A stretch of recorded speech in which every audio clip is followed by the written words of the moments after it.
Only four. More than 25.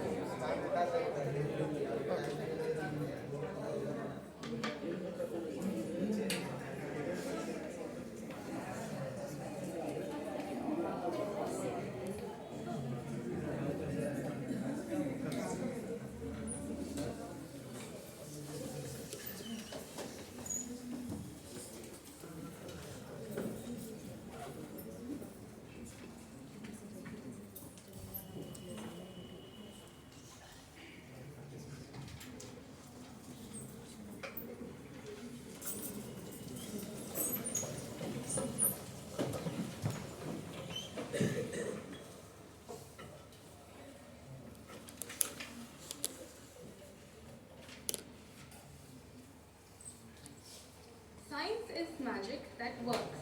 Without science, everything is a miracle. It gives me an immense delight to extend to you all a very good morning and a warm welcome to our respected principal, vice principal, faculty and dear students. Myself, Jamima John, Assistant Professor, Department of Pharmacy Practice, Al-Ameen College of Pharmacy, welcomes you to this momentous event. Today, the 28th of February, Al-Ameen College of Pharmacy celebrates the National Science Day. National Science Day is celebrated in India on 28th February every year to mark the discovery of Raman effect by the Indian physicist Sir C.V. Raman in 1928 of every 28th of February. The theme of the National Science Day at 2023 is Global Science for Global Well-Being. Now, let's begin the program with the blessings of the Almighty as I call upon Mr. Ahmed Zafar to recite the Kirat.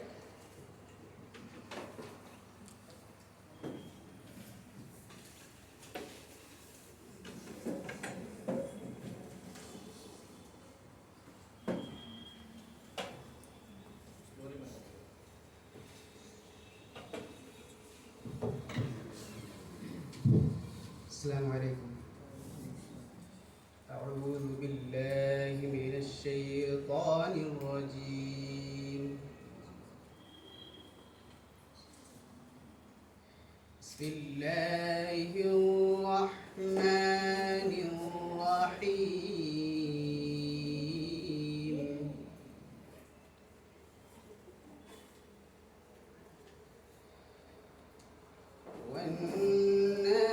والنازعات غرقا والناشطات نشطا والسابحات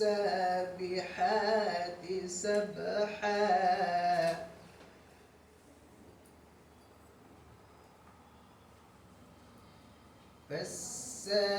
فالسابقات سبقا فالمدبرات أمرا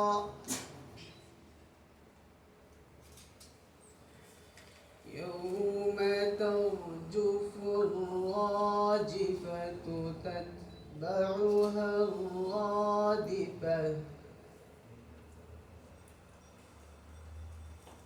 قلوب يومئذ واجفة أبصارها خاشعة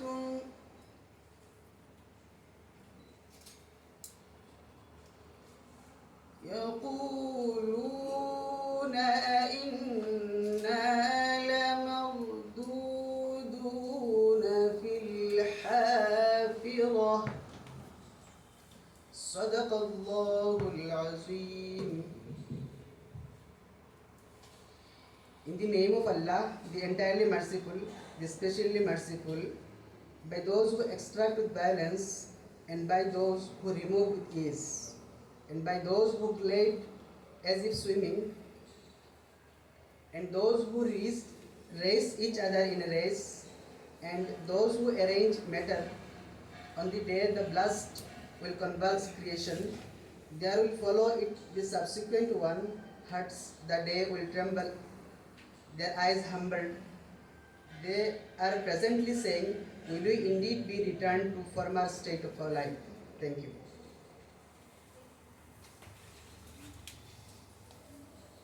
And now, I would like to welcome our respected principal of Al-Ameen College of Pharmacy, Dr. N.D. Salahuddin sir, to welcome the gathering.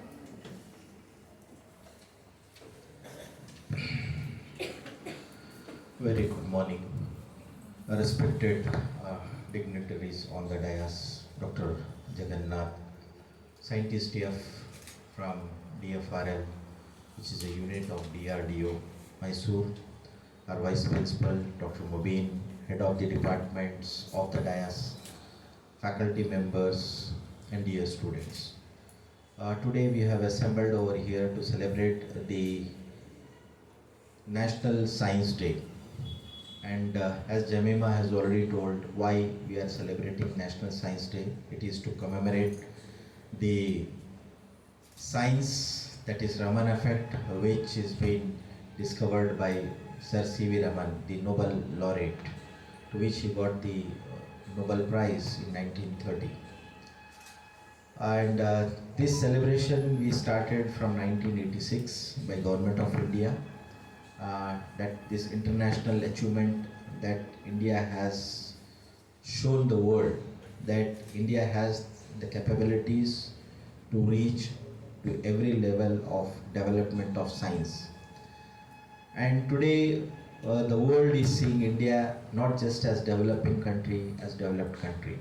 We have reached in every area, we have achieved every research, development, and probably we have become one of the need of different countries, whether it is medicine or whether it is science. In terms of defense, today probably Dr. Jagannath will give you in what way the India is developing. May not be much about the weapons, but probably about the army or about the navy or about the other the defense professionals for all to whom directly these people are making the needs of them. And I have visited many times to DFRL, and probably each one of you assembled over here should visit to DFRL to see in what way the scientists are doing their work. They are all at the backside, at the backstage, but their contributions are very high. Probably more on that today he will be talking, and he will be delivering a talk that the role of the scientists in the development of our nation. Okay, I must say that, so though we have got that global science for global well-being, but I must say that we should today talk about the role of scientists in the development of nation. That's how today we are very fortunate that at one call Dr. Jagannath has accepted, and all the way he has travelled from Mysuru to come and talk to you people one-to-one. He has reached on time and to deliver a talk. Thank you so much, Dr. Jagannath, for accepting our invitation and to be in our celebrations of National Science Day. And we are lucky that such a great scientist is with us. I'm sure students will definitely learn a lot from today's lecture, which he'll be delivering it on the occasion of the National Science Day. And to welcome him, I request Dr. Mubin, the Vice Principal, to welcome our Chief Guest and the Speaker of the Day to our Al-Ameen College of Pharmacy.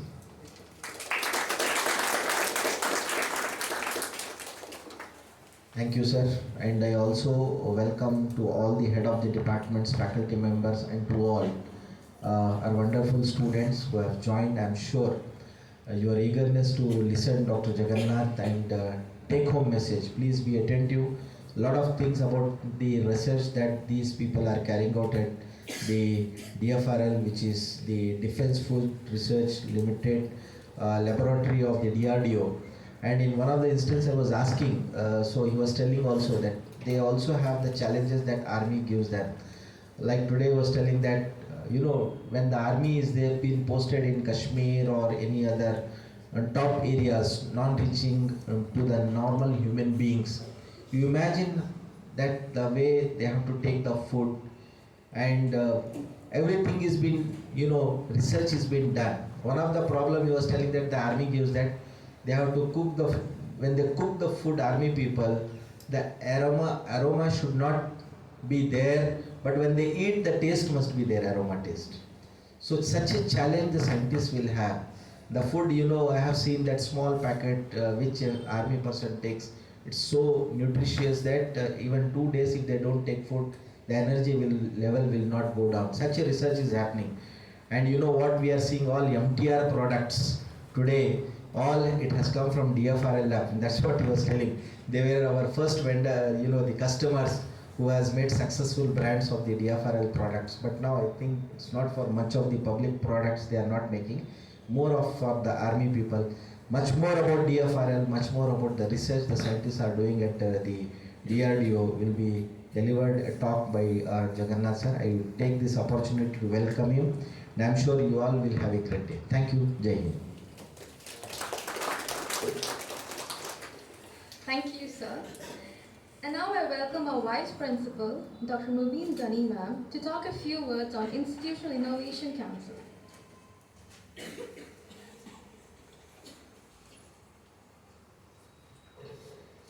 Good morning. A warm welcome to all for today's celebration organized, and also good morning to our guests today, Dr. Jagannath and Principal Sir, all the teaching faculty and my dear students. So today we have gathered here to celebrate National Science Day, which is organized by Institution Innovation Council of Al-Ameen College of Pharmacy. I'll give you a brief introduction about Institution Innovation Council. Institution Innovation Council is a program that has been launched by Ministry of Education through Ministry of Education Innovation Cell in collaboration with AICT for higher educational institutions to systematically foster the culture of innovation and startup ecosystem in higher educational institutions. Primarily, the IIC's role is to engage large number of faculty, students and staff in various innovation and entrepreneurship related activities such as ideation, problem solving, design thinking, IPR, project handling, management at pre-incubation and incubation stage. IIC of Al-Ameen College of Pharmacy is a faculty expert student council which was formed in February 2022 with 21 council members, 9 staff members and 5 external members. We have been conducting many activities last year, and these activities are conducted in 4 quarters. So this year we are in the 2nd quarter, which started on 1st December and it ends on 28th, that is today, 28th February. Okay. So we were also selected and sponsored by IC to organize Impact Lecture Series, where we conducted 4 impactful lectures which were very beneficial and also appreciated by all. So we have conducted many activities like IIC calendar activities, MIC activities, self-driven activities and also the celebration activities which was given in the calendar of IIC. We have celebrated many activities like World Cancer Day, World Pharmacist Day, World Earth Day, National Technology Day, World Intellectual Property Day. Today we are celebrating National Science Day, that is 28th February 2023. And the theme for this year is Global Science for Global Well-being. National Science Day is celebrated in India on 28th February every year to mark the discovery of Raman effect by Indian physicist C.V. Raman. So for which he was awarded the Nobel Prize in Physics in the year 1930. It is celebrated all over India in schools, colleges, universities and other academic and scientific and medical research institutions. It includes public speeches, science exhibitions, debates, quiz competitions, lectures and many other activities. It is celebrated to spread a message about importance of science in our daily life, to encourage people to discuss the issues and implement new techniques as well as to popularize science and technology. So today we have with us an eminent personality in the field of science and technology, Dr. A. Jagannath, scientist, Defense Food Research Laboratory, Mysore. Today Jagannath sir will enlighten us in the advancement of technologies in the field of science and technology. So I hope all of you will be very much interested and they are anxiously waiting to listen, sir. So we are waiting, sir. So I think you can continue with your talk.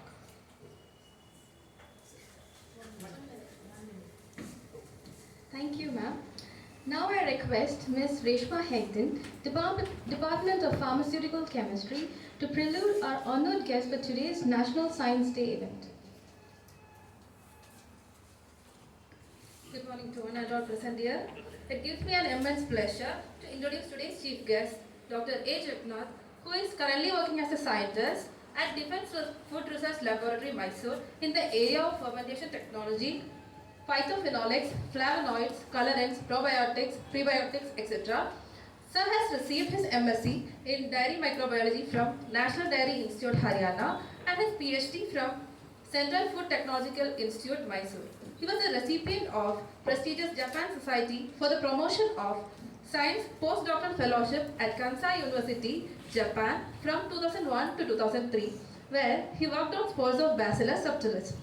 Sir was also the recipient of Japan Health Sciences Foundation Fellowship from 2003 to 2005, where he conducted research on Vibrio vulnificus at National Institute of Health Science, Tokyo. He has visited more than 10 different countries before joining at the Defense Research Development Establishment in Gwalior as a scientist in the year 2006. He was a nodal officer of the program Arunodaya Soldier Preparedness in high mountains of Northeast region. Sir was also involved in establishing a fruit and vegetable processing plant at West Kamang and Tawang under the program and imparting the training of simple technologies for the benefit of farmers, NGOs, SFGs and retired army personnel. He has published over 30 research papers in peer-reviewed journals and book chapters and has guided many MSc students. We are very privileged to have you here, sir. I hope your talk of today will inspire our young minds and create a sense of curiosity to know more and more. So now I request Dr. A. Jagannath sir to continue with his speech.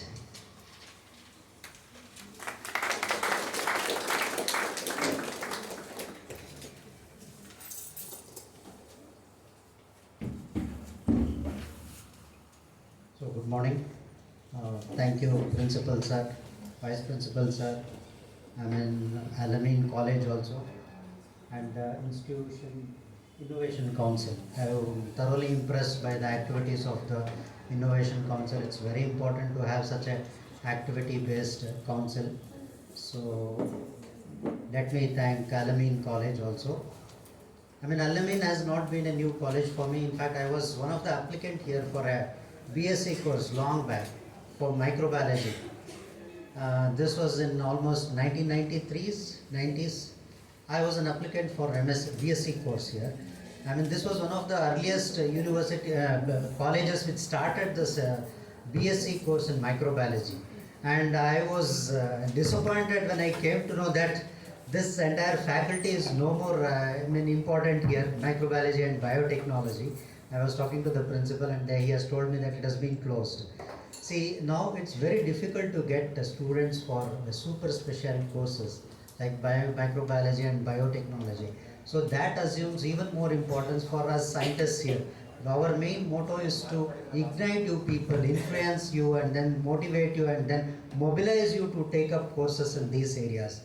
I mean, of course, engineering and medical, these are traditional fields which people go, but there's a lot of work still to be done in this country for areas like microbiology, biotechnology and pharmaceutical areas also.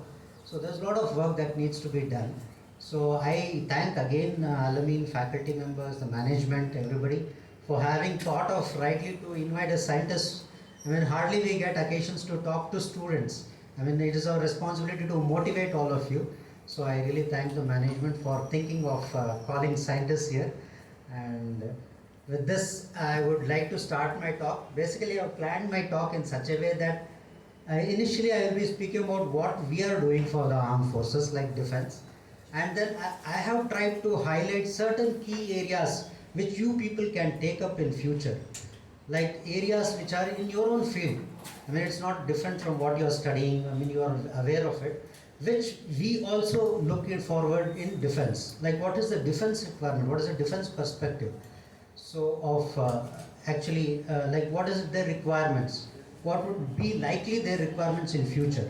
That I have tried to, hypothesize. Maybe it might be true, it may not be true. It might be something which is already important now. So that is up to you people to decide and then probably make up your minds to actively pursue areas of this research. Okay. So with this, let me also, as every year we have a theme, as one of the speakers was mentioning, this year's theme is Global Science for Global Well-being.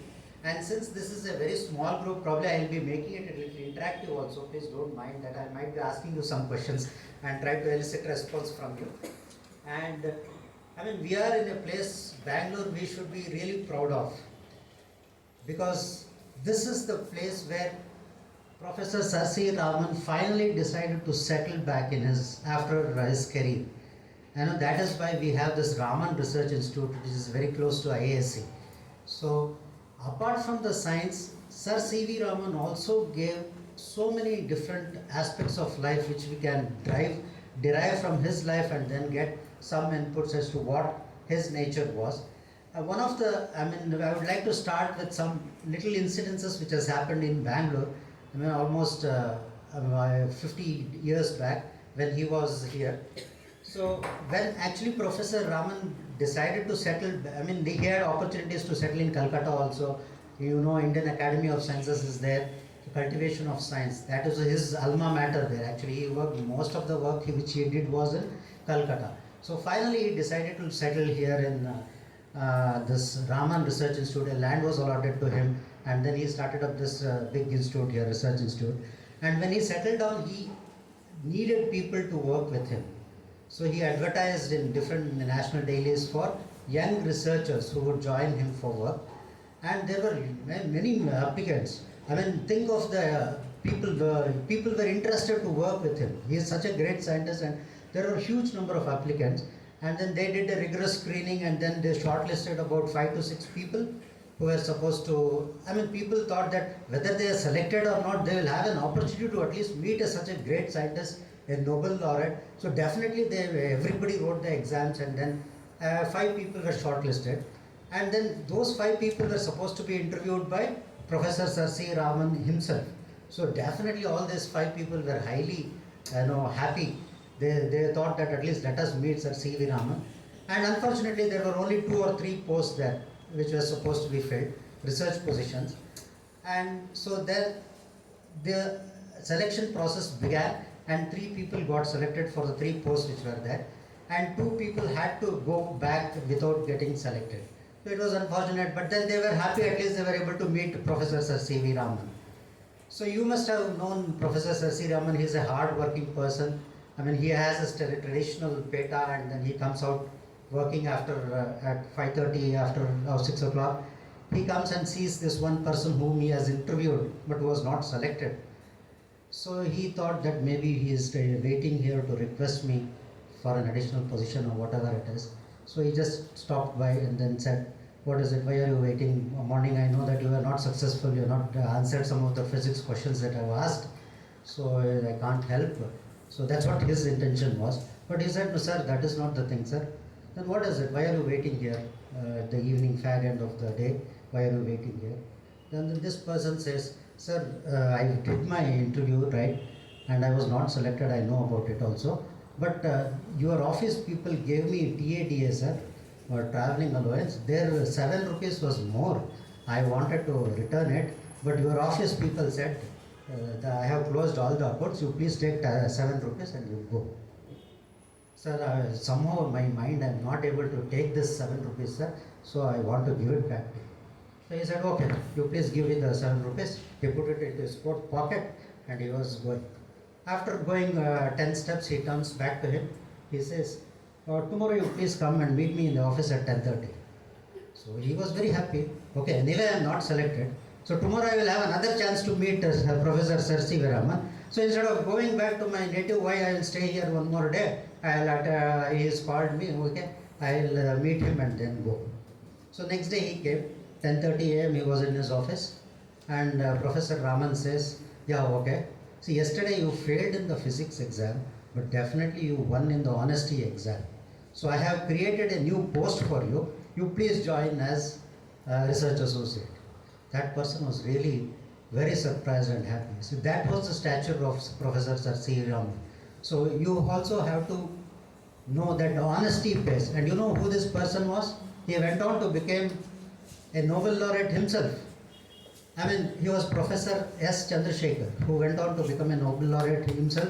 He got also membership into Royal Society, and many years later, he himself writes, "The 7 rupees which changed the destiny of my life." He writes this in his own letters to Professor. So this is what, in spite of all this science and all, we have a lot of things to learn from scientists also, the way they lead their lives. So with this introductory remark on Professor Sir C.V. Raman, of course there are so many other qualities, so many other interactions that people have told and we have read about it, about this great person. I mean, in fact, he was one of the person who said, "Sir, he asked the government of India, you please get me this spectroscope, I will get you Nobel Prize." So confident he was in his approach. He knew that once I get the spectroscope, if the government buys me this spectroscope, then next day I will get Nobel Prize. He did it. He got that spectroscope which was required for his work, and then he was awarded Nobel Prize also. So this was these are some of the qualities in scientists that we have to always look up to and then live up to, apart from science. Science, of course, in fact, the very concept of Science Day has been brought about for human welfare. We have seen that of late it is not only human welfare, especially the COVID situation and how it came out of the lab, or whether it has really come out of a lab. Still it's all questionable now. So if that is the type of science that we are actually working, are we really working for human welfare? We can definitely ask this question. There are certain aspects of science, in fact, those areas which have been introduced after you people have been born, those have assumed a lot of importance now. I'll be highlighting at the fag end of my talk, which are the aspects of science which you should be looking out for, which you have to work out for, or be aware of it, or be aware what other countries are doing. It may not be always for human welfare, so that definitely you should be aware of those areas, at least to address those threats that we have. So that is from a defense perspective, I'll be talking to you about it. So initially, as I said, let me talk what aspect work we are doing for the armed forces. So as Principal Sir said, we are one of the life science part of the laboratories from DRDO. DRDO has about 50 laboratories working in missiles and different technologies, engines. We work with Tejas also, homemade jet fighter pilot, engines. There are certain technologies which abroad doesn't teach us. These are denied technologies. So we need to work out our own mechanisms to actually do that. You consider a jet engine, it's very difficult to, even now, very few companies are able to make jet fighter engines. DRDO, we are also trying to do it. Why? What is that so technological challenge involved there? You must have seen the jet, the engine, the way it rotates, very high speed. At those speeds, even a small grain particle can cut through the blades of the entire, the engine blades in such a way that it is very highly efficient to cut that blade. So what do we do in those circumstances? So you have to, the technology has to mature in such a way that you have to be able to address those small issues also. So our efforts are also going on. These are they have covered by a lot of patents. Jet fighter planes, engines and all are covered with so many patents, and no country will teach us. So we have to evolve our own mechanisms of trying to figure out. Of course, I should accept that a part of the technology we do something like reverse engineering. Like if there is something which we are not don't know what we do as children, we'll try to break it apart and then try to find out how it is being done. This always doesn't help us, I should accept. So a strong base in science is very much required to be able to bring out good technologies. Okay. So with in life sciences, we are about 10 labs in DRDO spread across the different parts of the country. And one such lab is in Mysore, which we cater to the requirement of the armed forces, Navy and Air Force with respect to their food logistics requirements. We're sitting in a peace area like Bangalore, it is very difficult for us to imagine what their requirements for food would be. Like people in high altitude, sub-zero temperatures, who are always posted in almost 8 hours, he has to stand at the sentry holding his position there. Very in high sub-zero temperatures. So what would be his requirements for food? He would also definitely like to have something hot food like what we have here. So how do we give hot food at such high altitude conditions where there is no even electricity also? How do we ensure that? I mean, that is one of the aspects that they come and tell us this is our problem. Or when you go to the jet fighter pilots, even we have done a lot of work for the fighter pilots also. If you see the fighter pilot, you can see most of his face is covered with breathing apparatus. I mean, he doesn't have access to his hand itself. So how do you feed such a fighter pilot? I mean, you apart from eating food, it is not only food. His all metabolic activities should be running. Even his urination, his feces, everything should be handled under those high altitude. And there is a high gravitational thing also. I mean, he will be at a very high gravitational force that he is likely to vomit also, whatever he eats. So all these technological challenges have to be addressed. I mean, if you go to Navy, like in submarines, how do we cook in submarines? Why is cooking difficult in submarines? Any idea? Students? I mean, you cannot have the conventional way of cooking in submarines because all your cooking activity requires some sort of flame. So you cannot afford to have a flame in a submarine environment because oxygen is at a very high premium there. Oxygen is required for you to breathe. So you cannot afford to light a flame or try the conventional way of cooking there. So under those circumstances, how do we advise them to cook? What is the technologies involved there? Like which is the most safest technologies there? These are some of the requests that they give us, the type of work that they ask us to do. Or if in a desert environment when the soldiers are posted in tanks, you must have seen in Rajasthan the temperature reaches around 50 degrees. And first of all, in outside itself it's so very difficult. I mean, the soldier is asked to be inside a tank which is almost 80-90 degrees. I mean, how do you address his requirement of food? How do you keep him cool? How do you keep his body cool? So these are some of the solutions we address at the Defense Food Research Laboratory. We do a lot of work here. Next slide.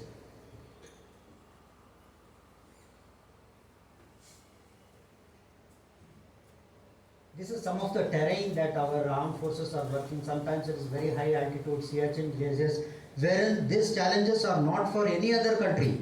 No other country has an operating armed force at this altitude.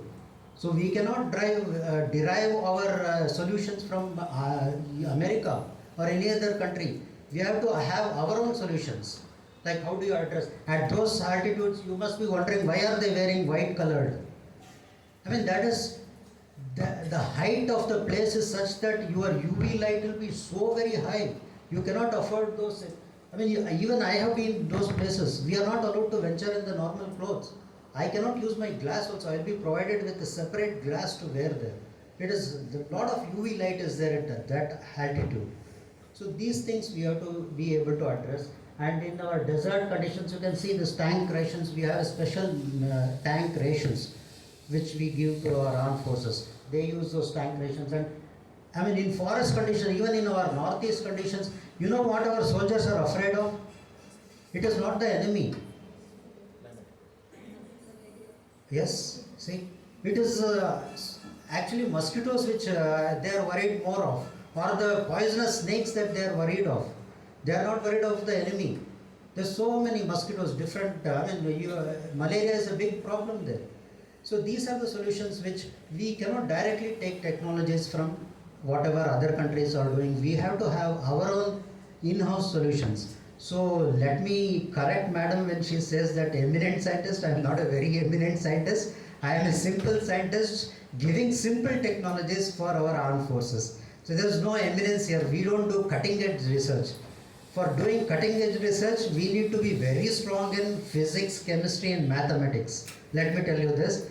Otherwise, we cannot do, because that has never been our country's purview. Like we usually try to jump into technologies. That will never happen. You have to have a very strong foundation in PCME. That is only when we can have good technologies coming out. So with our expertise, what we have at DFRL, we try to give them simple solutions, which they are able to implement at those terrains which they are posted at. Next slide, sir. So that's what we actually go to those people. I mean, 100% of our budget is derived from the Ministry of Defense budget. So we are obligated to get the problems also from them. So most of our scientists have to go to forward locations, whether it is in your submarines or Navy or Air Force or even your high altitude sub-zero temperatures we travel. In fact, one of my project that I recently completed is about 20 to 30 kilometers from the Indo-China border. We have created a facility for the armed forces to be able to process whatever produce they are able to grow there, and to extend the shelf life to a 3-month period, 4-month period. That's enough for them. So they are able to sustain, because winters are very harsh during those conditions. So these are some of the work that we do. So we derive our projects from armed forces, and then we do some basic and applied research, and then we develop a lot of products, like as principal sir pointed out, retort process technology was of earliest technologies which was very successfully transferred to an entrepreneur just about a kilometer from this place, MTR, and he was one of our most successful entrepreneurs. We probably sold the technology to him for about 2,000 or 3,000 rupees. We are not a very highly, profit-oriented organizations. If a industry is able to make use of our technology, we welcome them like anything. Yes, so we probably must have transferred. I'm not sure about the exact cost. Around 2,000 to 3,000 rupees we would have charged for the technology. And then later we have invited him and then given him an award of 10 lakh rupees, that we know as one of the most successful entrepreneurs who has been able to do that. So this is some of the offshoots of defense technology, also have civilian applications. Like this was one of them, this retort processing technology, which we have transferred. So we do certain process optimization, and our major work is for ration for armed forces.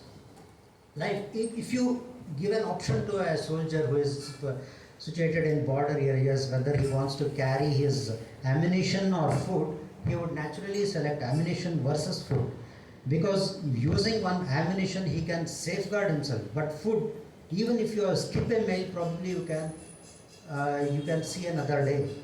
So but that doesn't happen with ammunition, so he would prefer to take ammunition. Under those circumstances, how do you reduce the weight for him to carry? You must have seen they will be taking backpacks, so that should not be very heavy. So how do you reduce the weight of the food they carry, and then but on the other way include all the nutrients? You cannot compromise on nutrients. So everything, all the calorific value should be there. So one of our major area of work is the rations for armed forces. Apart from armed forces, we also look into like ITBP, and there are paramilitary forces which we call them. They also are some of our important customers there.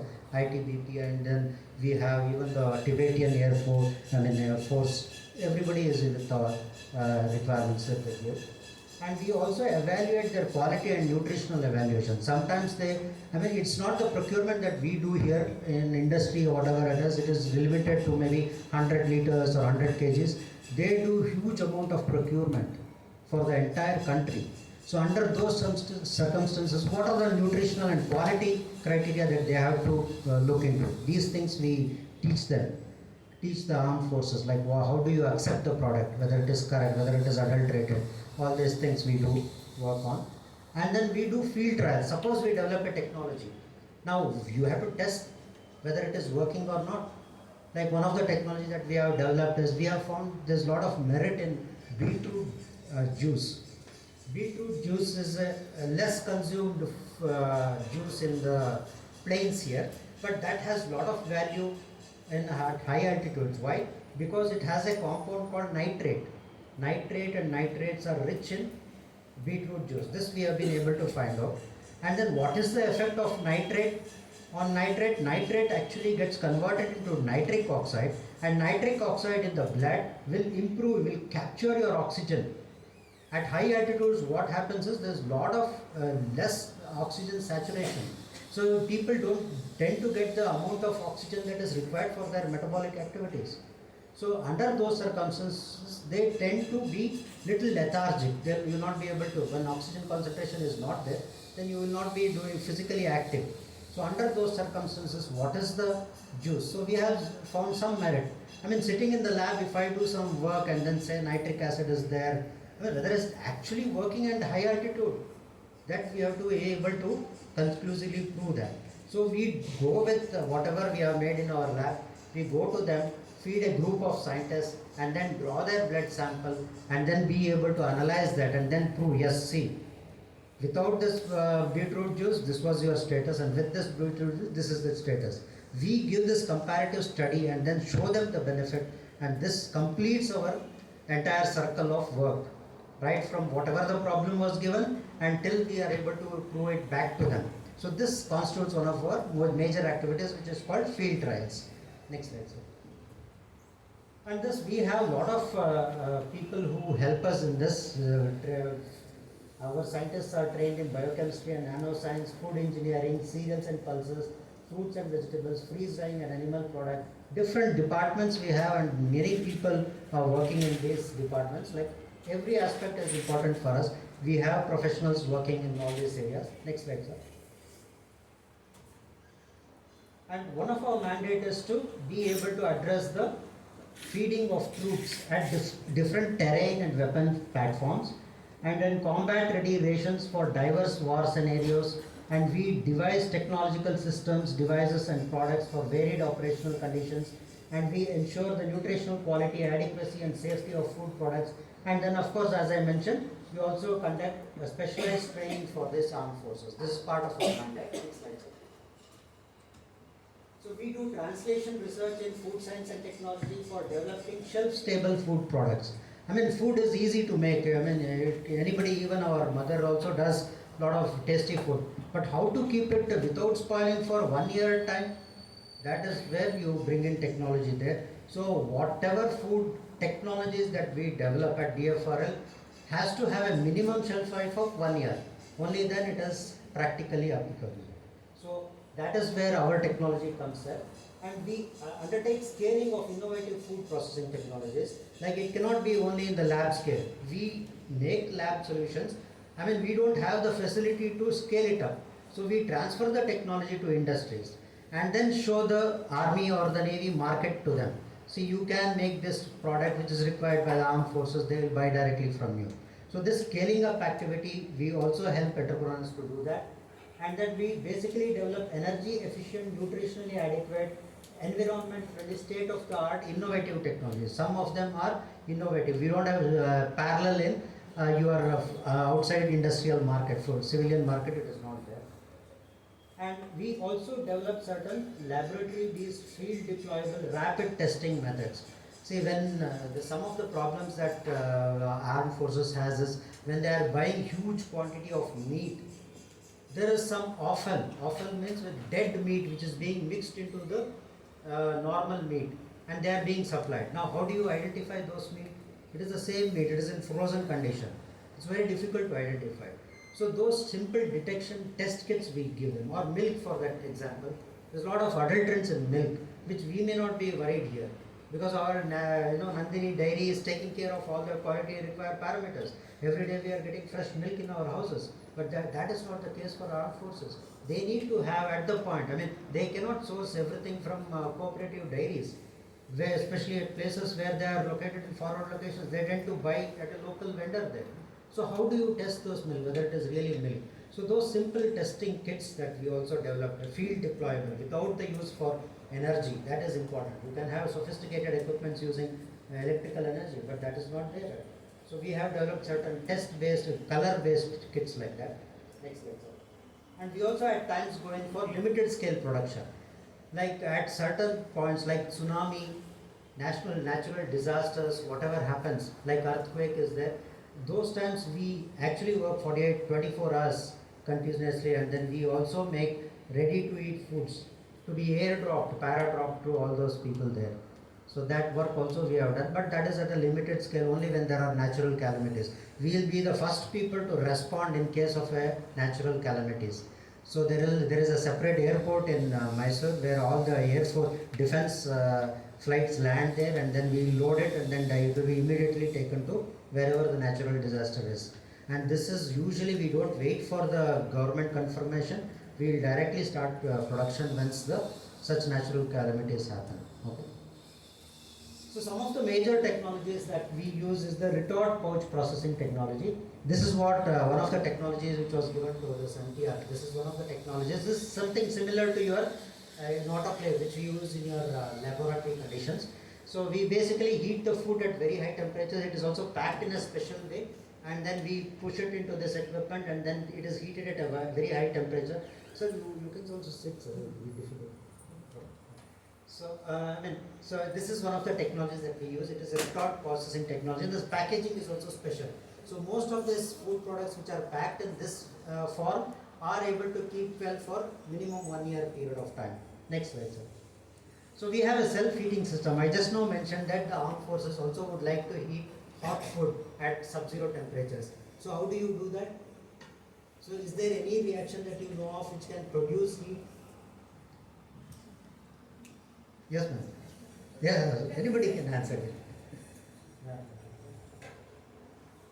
In your household, you must have come across some phenomena whether you can develop heat. What are those reactions called? Yeah, they are exothermic reactions basically. I mean, if you people wash your own clothes, then you will know. You just put some soap powder into water and then dip your hand into that, the temperature rises. So there are so many chemicals which, when you make it to react with water, some amount of heat will be generated. These are exothermic reactions which we call. So we have made use of the same technology here, and then we have made a self-heating system. The moment you open the packet, so there will be an exothermic reaction which happens between a chemical which is there and then the water which is placed, and instantaneously the product will be heated to about 90 to 95 degrees centigrade in a fraction of 3 to 4 minutes. So, and then the food is not in direct contact with this, it is an indirect contact, but nevertheless it gets heated up very fast. So this is one of the very successful technologies that our soldiers are using at very high altitude regions to have hot food there. I mean, they have come back and told us, why can't we reuse it system? So now we are trying to make the system reusable. How can you use it multiple times? Now we are also going back to our lab and thinking, is there any reversible chemical reaction which we can do, which is exothermic? We are trying to work, yes, we are working on those aspects and trying to offer them solutions for us. Next slide, sir.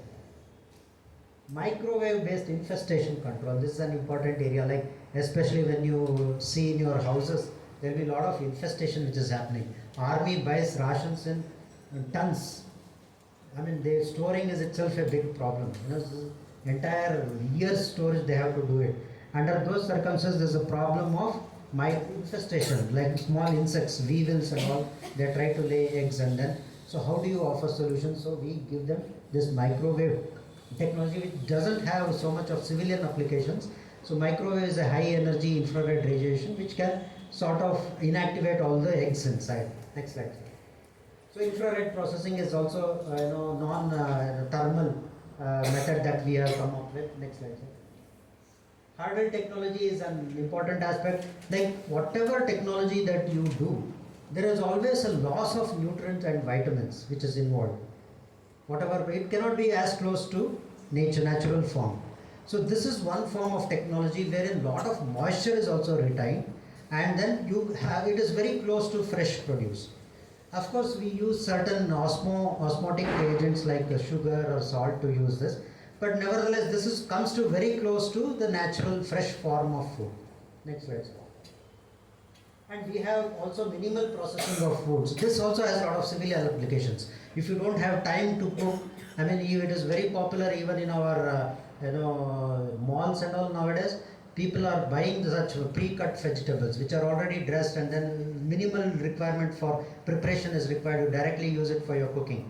So these technologies are also available for civilian markets. Very popular abroad, not very popular in the country because again cost governs our consumers. Little bit expensive. When you are able to find something much cheaper than that, people tend to go for that. But it definitely has a lot of applications in armed forces, especially in army cooking and all, where huge quantities are involved.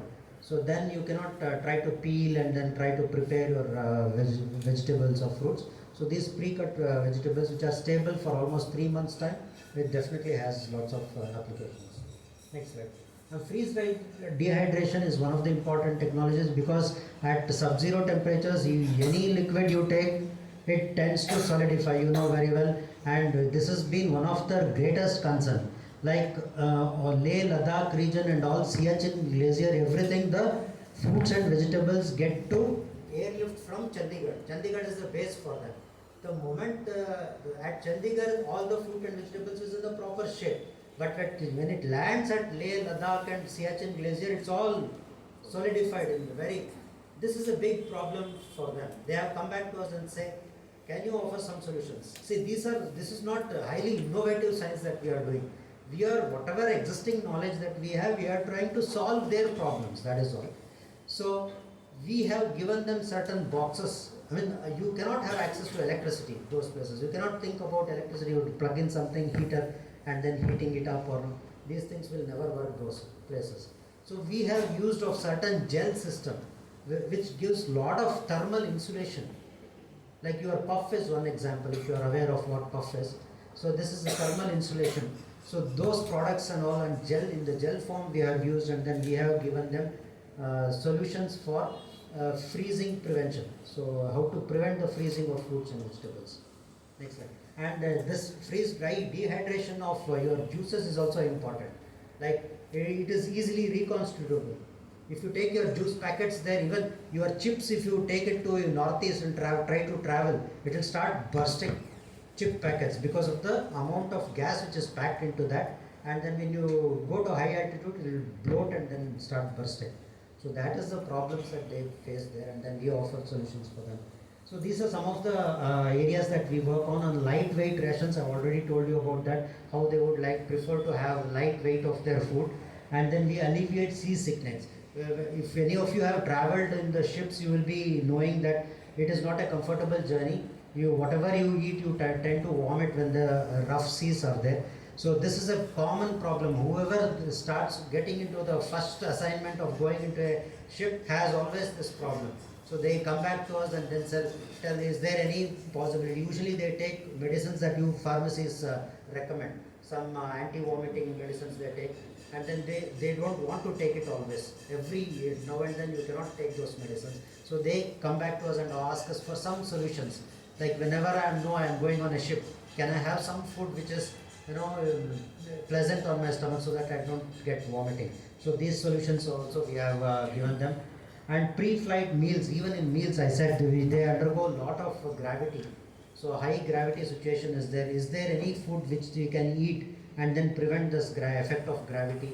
So that also we have worked on. I have talked about tanks and submarine crews, what work we do, self-heating systems I have already mentioned you. And off late we are also working on packaging, which is biodegradable, which is very important.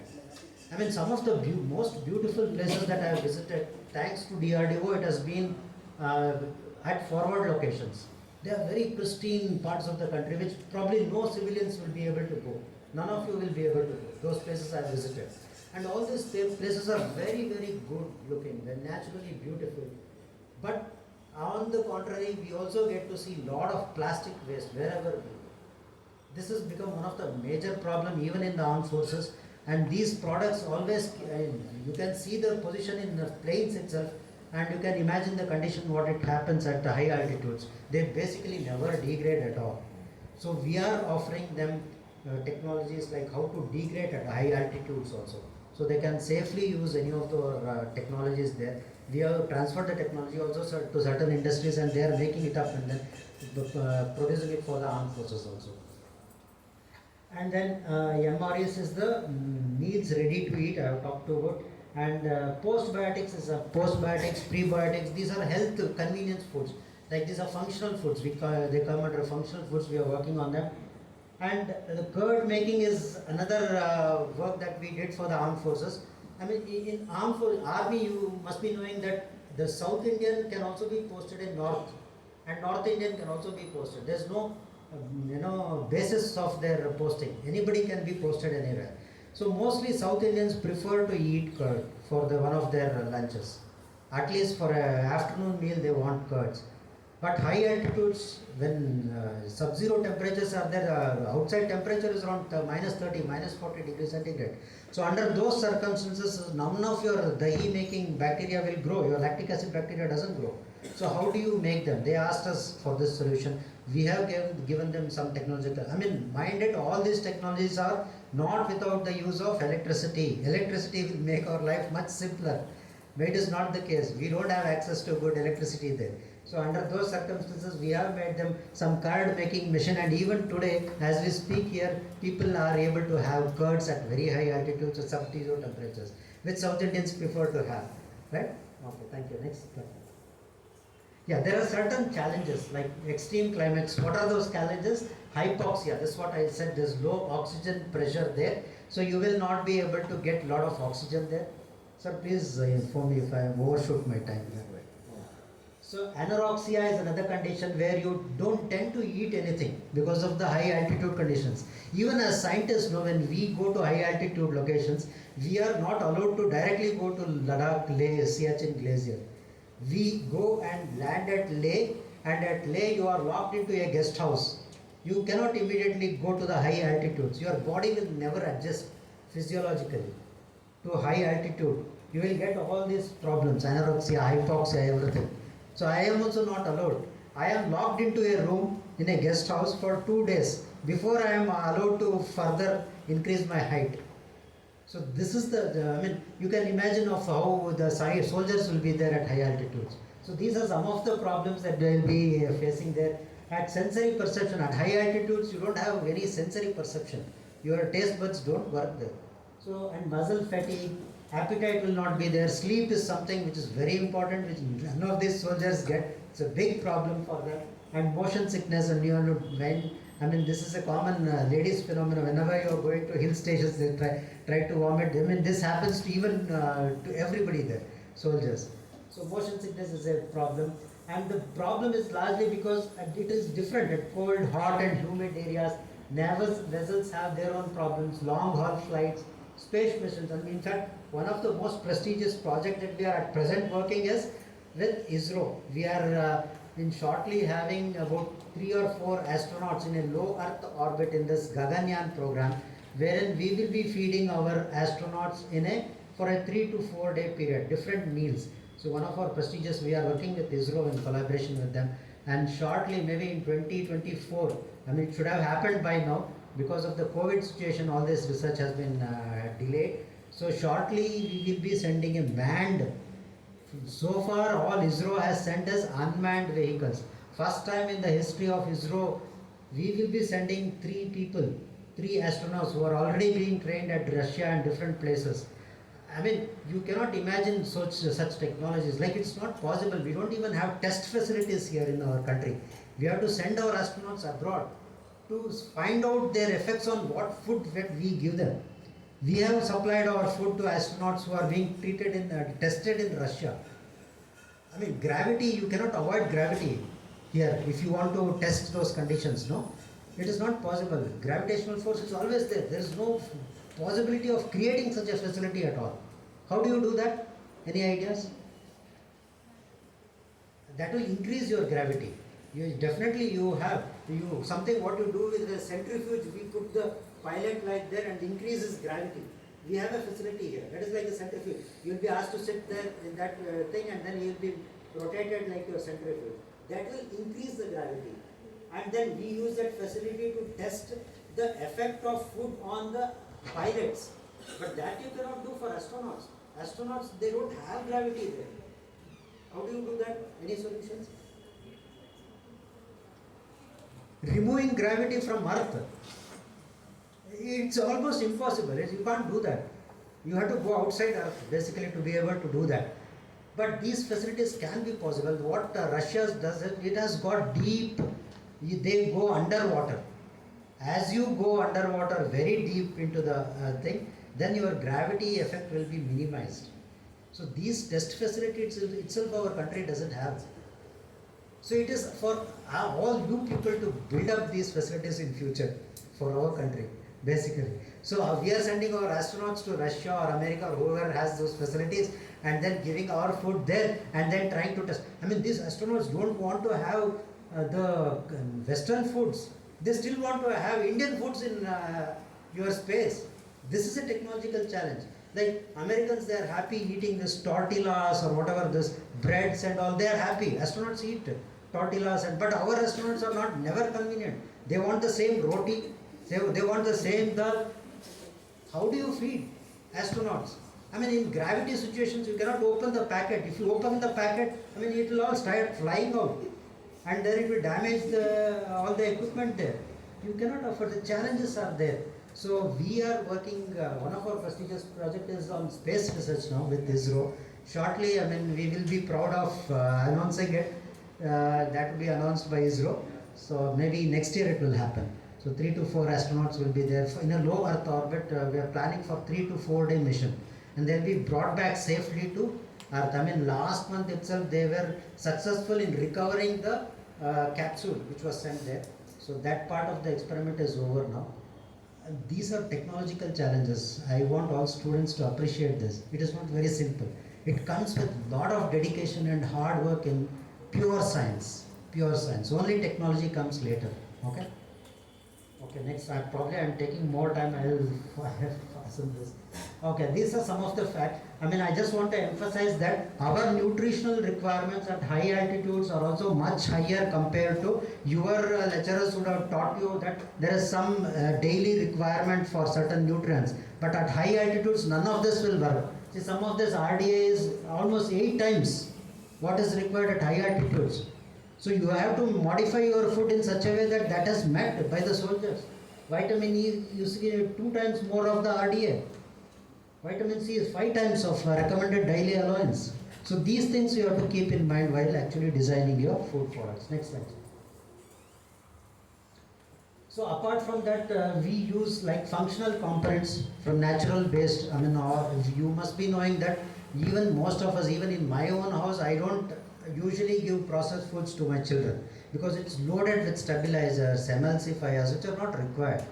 I mean, it will be made 1 month before, and then it will be loaded with so many stabilizers and preservatives to make it stable for 6 months. I am eating in the 2nd month, which is not required.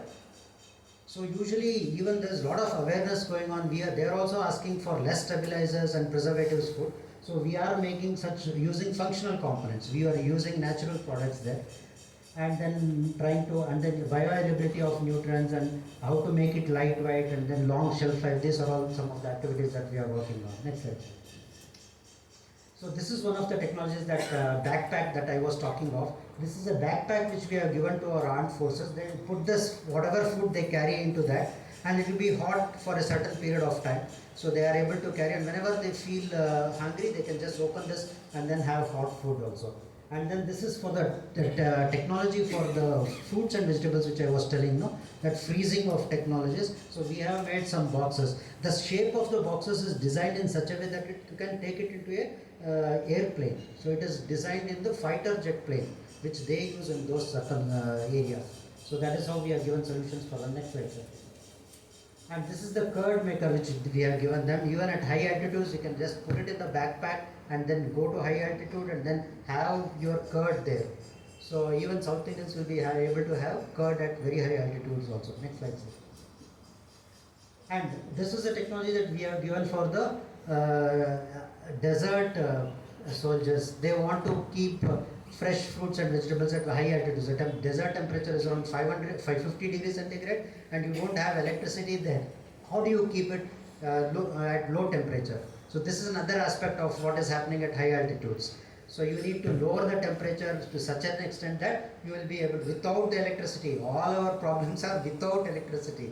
That is what is important. So here, how do you address such a problem? Can students think of any way where I will not give you electricity, I want to bring down the temperature of the food? How do you do it? Have you come across any devices in your houses where it is using this principle? Huh? Huh? Yeah, correct. Clay pots, right, exactly. Same technology we try to use in a different sophisticated way, that's all. We know all technologies are there. We used to keep our matka and then water. There's no electricity required. It definitely used to cool the water. The same technologies we use in a different sophisticated way and then try to offer them solutions. This is basically a fridge which is given for desert locations, which will cool the vegetables and then extend the shelf life. Apart from, we have also done such storage facilities. For even they put the entire bags of your agriculture produce into that to reduce the temperature. Next slide. So basically, antifreeze containers I have also mentioned for storage of fruits and vegetables. I already talked of. The next slide. Yeah, this is the antifreeze containers, and these are some of the technologies for self-heating system. So you puncture and exothermic reaction is there. Next slide. And this is the what we have given for naval ship galley, how to do cooking in ship environment. So these are galleys which we call kitchen galleys, how to do cooking at naval ships. Next slide. This is edible cutlery. See, whenever a soldier is there at forward locations, if you do cook, as I was discussing with principals also, they don't want aroma. Once they start cooking, the enemy will be able to know that somebody is cooking there and the first bomb will come and fall there. So they don't want that to happen. And this also, the waste, whatever leave. So they come and see, and the Indian troops have been here, they have cooked, done some cooking, they have left all the waste here and they have gone. So Indian troop movement will be noticed. So under those circumstances, we have given them this edible cutlery. You can also eat the cutlery. Prepare the food and eat the cutlery and go. Have you eaten anything like that? Edible cutlery? No, you must have done. Yes, see. Same technology we have used, something similar to that. Ice cream cones you definitely use, you don't throw it. So similar to that we have done. We have made edible cutleries, and this definitely has civilian applications. So many of our people have taken, technologies, industries have taken, and shortly you can expect them to be in the market. I mean, spoons are already there. There is a lot of ban happening in, how far it will be implemented is a different question. But definitely this legislation support should also be there. These are costlier compared to your plastics, but has their own advantages for the environment. Okay. Next slide. We also work on a lot of functional foods. These are the different areas like beetroot juice, I already talked, tamarind munch, curd powder. We have made the powder form of the curd also. Next slide, sir. And we work a host of functional foods like prebiotic, probiotic, symbiotic, isoflavone. These are functional ingredients which are there in natural products, which we try to use them for our advantage in the food processing industry. Next slide, sir. And I have already talked to you about the test kits, milk test kits, like identify starch, soap, boric acid. These are common adulterants which they try to add and then fool the armed forces into accepting their product, because the business is enormous. They have huge amounts to be sold to armed forces. So this is one of the milk test kits that we have given. Next slide, sir. And meat and poultry, I was testing. I was mentioning how the dead meat will be mixed with the normal meat, and then people will try to sell. So how do you detect those test kits also we have given to armed forces. Next slide, sir. And this also, there is one thing which is called defense specifications. That is much higher to what your FSSA is. FSSA is the civilian populations which they give standards, but your defense food specifications are much higher. So this has been incorporated into the defense specifications also. Next slide, sir. And yes, this is an important aspect. We do a lot of instantaneous foods. That means the cooking time is very fast. Within 1 minute, like what you get in airline foods, we do a lot of instant food products. Like we just add the hot water, keep it for some time, and then it will be ready for consumption. This type of work, we have done a lot of food products. Next slide. And this is one important aspect which we don't usually talk of, but of late we should talk because there's a lot of interest. Food defense, like there are so many aspects of food safety, food fraud, food quality. Next slide, sir. See, this is a matrix which says that food quality, when there is gain and economic importance, we use the food quality. When there is public harm and then economic and it is unintentional, it is food safety. And where there is an intentional contamination for public health, we call it that aspect as food defense. So there is a lot of work, people trying to intentionally contaminate food. So this is one aspect which we are definitely concerned of, especially with reference to VVIP nutrition, VVIP foods. We are definitely working on this. And then this also has a lot of other implications, like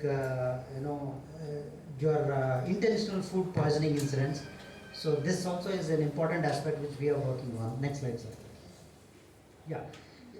Now, last few minutes, I would like to leave some technologies which we will be interested. If you people think, make up your mind today and come back tomorrow to work on these aspects, definitely this is what the defense perspective is. Army requires these things. So I will just highlight those innovative technologies just for your purpose here. Next slide, sir. See, these are some of the traditional diseases wherein lot of around 7,000 medicines are already there, which are at different stages of trials for acceptance. I mean, cancer has one of the largest areas of interest. So there's a lot of funding going into cancer research. These are traditional diseases which you people are also aware by now. Since you are doing your pharma courses, you know which disease is of concern today and also tomorrow also you know. So here let me not touch about all these things. Next slide, sir. And this is where I want to emphasize, no other industry gives R&D budget as much as pharmaceutical industry. Pharmaceutical industry is a major contributor of R&D budget worldwide. Of course, they get back their budget, that's a different issue. But 14%, 14.5, around 15% of the net sales into this is 2014 data, they are channelizing back into R&D. This is a great thing, great opportunity. Maybe they will be using it for their own personal goals or business goals, that's a different issue. But these are the major industries which are channelizing their R&D budget into. Okay, so definitely a lot of work will be going on in future in pharmaceutical industry. Next slide.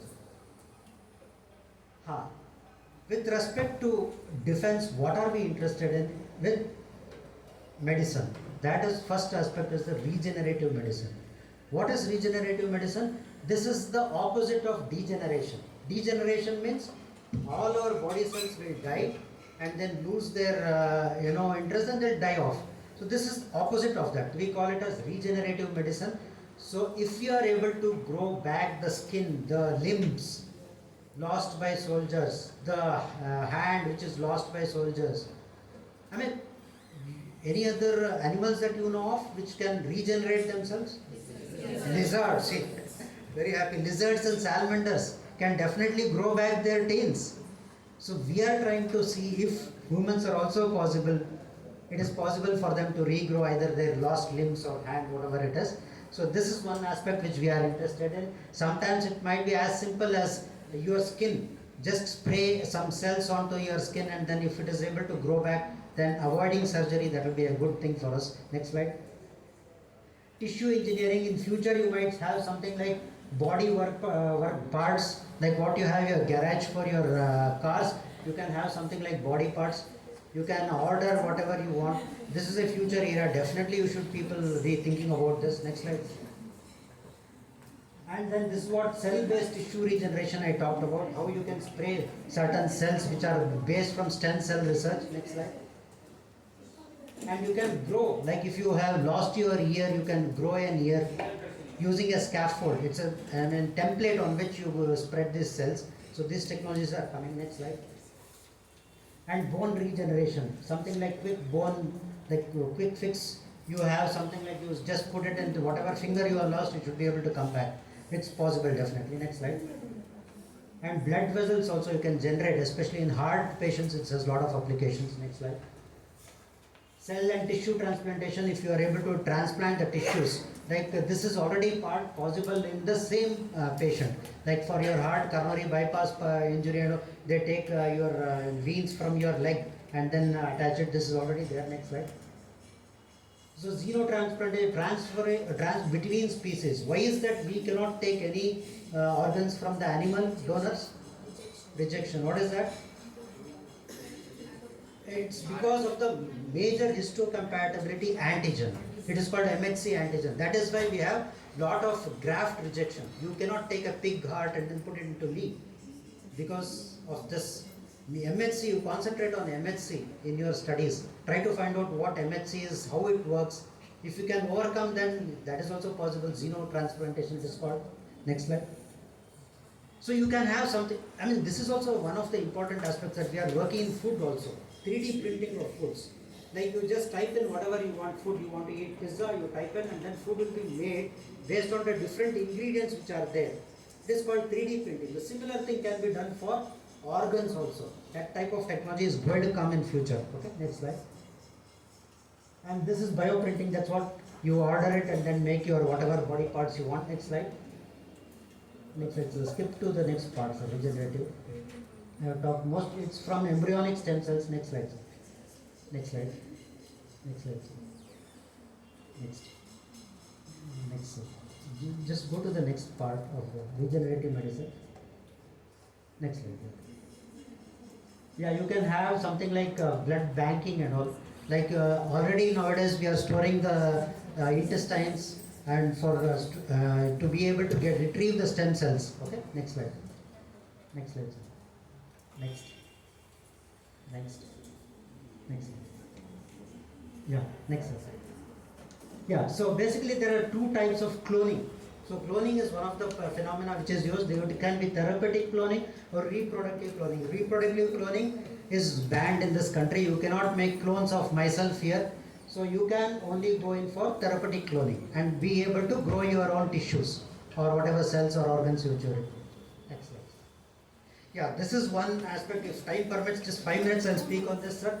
This is gain of function research. This is very important, especially after this COVID outbreak. You definitely have to be aware of it. How COVID started is still a question which is being debated at large at international levels. So let us not venture into that. But this gain of function research is one thing which is going to be there in future also. So this is one part of the science which has come into development after you people have been born. This is one of the new sciences which people are doing. What is gain of function research? Suppose a avian flu or flu, whatever flu which is there in a bird, it cannot be taken by a human. That flu cannot come to a human being. I cannot suffer from flu because it is restricted only to the bird. So if you make genetic tweaking in such a way that the flu, even I can acquire that flu, that means you are gaining a function. That gain of function research is happening. Whether it is right or wrong, it is highly debatable. There are so many people debating on that, whether it should be done or not. That's a different issue. But what are the advantages? See, if a flu is there in a bird and if I am able to acquire that, then you know which are the genes which are responsible for the transfer of that flu to me. So then you can target those genes and then be ready for vaccine. So this is what has happened in the case of COVID. Why was it so very fast development of vaccination? Because of this. We knew a lot of information on coronavirus even before this flu started. So this is going to be an important area of work in future. Please go through this, read lot of, I need not say anything, everything is there on the internet, but this will be your future. Your children might be suffering from this. Has lot of adverse impact on research also. People will stop respecting scientists if they come to know what has happened in COVID, whether it was intentional, lab leak theory, so many things are coming up. So I would request you to concentrate on these things. Next slide. So initially, it started something like that. H5N1, you must have seen 10 years back there was an outbreak and none of the Indians were affected. Only some eastern countries were affected at airports and all. Then the genome was tweaked in such a way that it could be transmitted to humans also. So this type of research was controversial then also, and then America came very strictly against that and stopped even publishing of that information in reputed journals, because these have dual applications. It can go into terrorist hand also and then create a lot of problems. Even the publication, final details were stopped by America of all these papers. Next slide. So the US implemented in 2007 the potential pandemic pathogen care and oversight. So this gain of function is a dual use research. So there's a lot of discussions going on. So this will be basically the future of you people. When you grow up and stand on this podium, you will be speaking on GOFR, gain of function research, and you should be either decided whether to allow it in our country or not allow. That much decision you should be able to do it. Okay, next slide. So another important aspect we are interested in defense is whenever you take a medicine, it takes some amount of time for it to be active, for the blood to be rich with this drug whichever you are taking, and then it takes some amount of time. So this is one concept wherein self-nano emulsifying drug delivery systems. So you know very well that most of the chemicals which have a lot of potential as drugs cannot be used as drugs because they are not soluble in water. They are not soluble in water. They are lipophilic. So how to make this 40% of the drugs which are lipophilic into be able to dissolve in your mouth. So that is a lot of research is going on. You bring the drugs into nanoscale, and then this we are also interested in armed forces. Like if you want to take some pill in such a way that immediately the person should be able to get up and then act. Not we cannot offer him a lot of time for recuperation. So this is one aspect which we'll be interested in. Next slide, sir. So this is the oral route is considered to be the most convenient and preferred route. Even for armed forces, this is the same thing. So it should be immediately able to act, whatever the drug is. Next slide. So SNEDS is a promising strategy for enhancing the oral delivery of substance and bypassing intestinal and hepatic first pass metabolism. So this we are not working on so far. These 3 or 4 areas which I highlighted at the fag end of this talk are definitely for you people to think and make up your mind to work on in future. Or if you don't know anything about, try to get information on this and then make up your minds whether you should work or whether even the country should work on such work or not. There's a lot of discussions happening. Next slide. This is one slide I want to impress on. This was a recent report in one of the local newspapers, the Star of Mysore. You need not always have an active ingredient, active pharmaceutical ingredient, that which you call, for a drug to be a drug. This is one classical example. Like for constipation, some scientists have made a vibrating pill. You just have the pill into your mouth and then it will come out of your feces, but without any chemical ingredient it is able to achieve its objective. So this is a very important thing. So you don't think always in a conventional way that there has to be some drug. There is no drug in this. There is a small microchip which is ingested in a capsule form and it is able to do its job. This type of medicine is also in future has a lot of scope. This is one of the research that I recently, last week it was there, and this product is selling well. There is no drug here, no active pharmaceutical ingredient here. So this is one of the aspects which you should think of. So you try to think out of box. Need not be always thinking about some drug, some chemical, need not be. There may not be any requirement for a chemical at all. Okay. With this I would like to thank and conclude my talk. Next slide, sir. Thank you.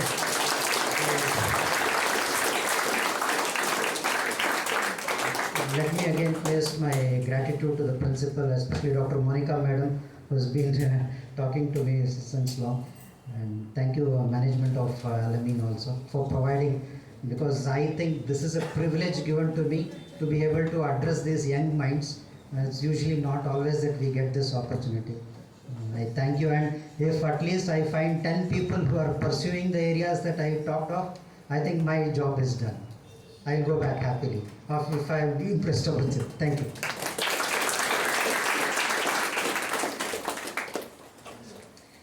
Thank you so much, sir, for your enlightened speech with beautiful insights, and we are very grateful for your part in our event. Now I request all the dignitaries of the dais to felicitate our chief guest.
R&D section will be there, because you told about nano and all. So we are doing so many research in nano, like with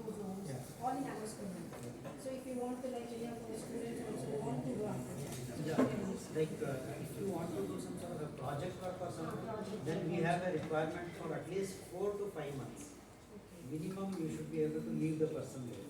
Because less than 4 months, it's very difficult to get any meaningful work done by students because they'll not be trained in so many things.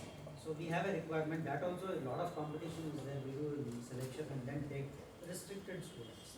Okay. You just write to our director, your principal sir can write to our director. So we will look into that. How many people can be accommodated?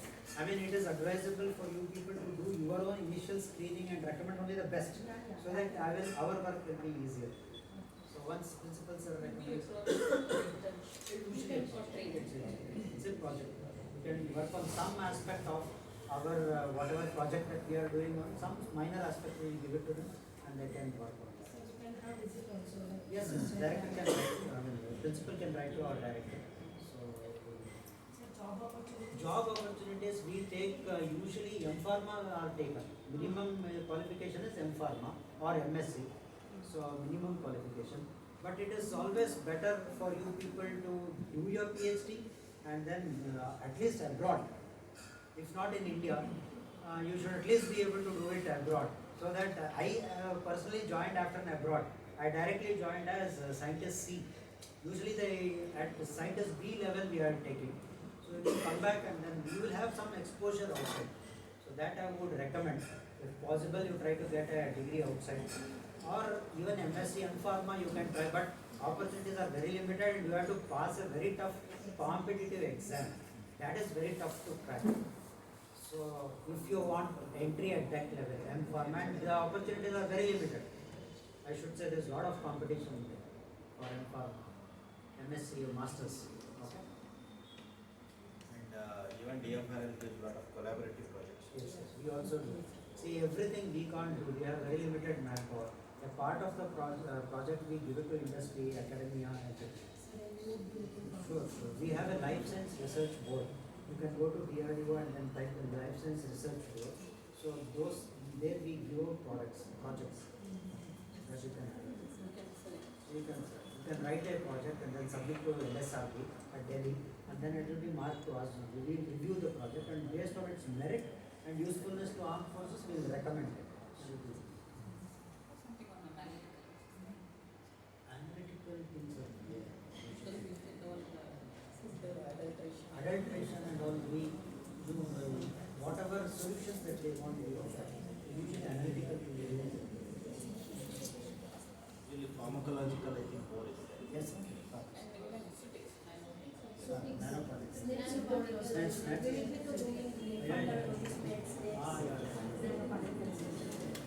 Just students, you have any doubts you want to ask?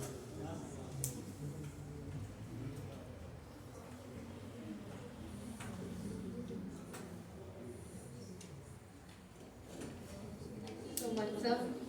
Now I request Dr. Monica Arora, Professor, Department of Pharmaceutical Chemistry, to deliver the vote of thanks.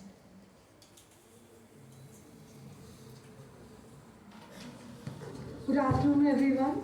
On behalf of Institution Innovation Council of Al-Ameen College of Pharmacy, myself, Dr. Monica Arora, Celebration Activity Coordinator, take this opportunity to propose vote of thanks to those who have directly and indirectly contributed to Celebration Activity National Science Day 2023.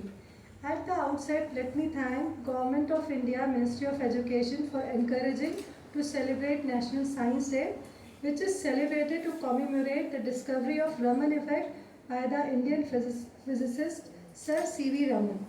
I thank the President of Innovation Council, Al-Ameen College of Pharmacy, our dynamic principal sir, Dr. Muhammad Salauddin sir, for his encouragement, guidance and support in organizing this event in the most encouraging way. I extend my vote of thanks to our respected Vice President, Institution Innovation Council, Al-Ameen College of Pharmacy, Dr. Salma Khanam ma'am in her absentia for her overall guidance and timely useful inputs.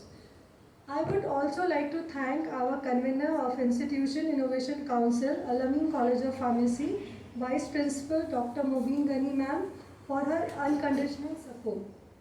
My heartfelt thanks and gratitude to our chief guest, Dr. A. Jagannath, Defense Food Research Masood, for sharing his view on National Science Day and motivating our students, and also sharing thoughts on global science for global well-being. Thank you so much, sir. We are really bestowed with your knowledge and presence.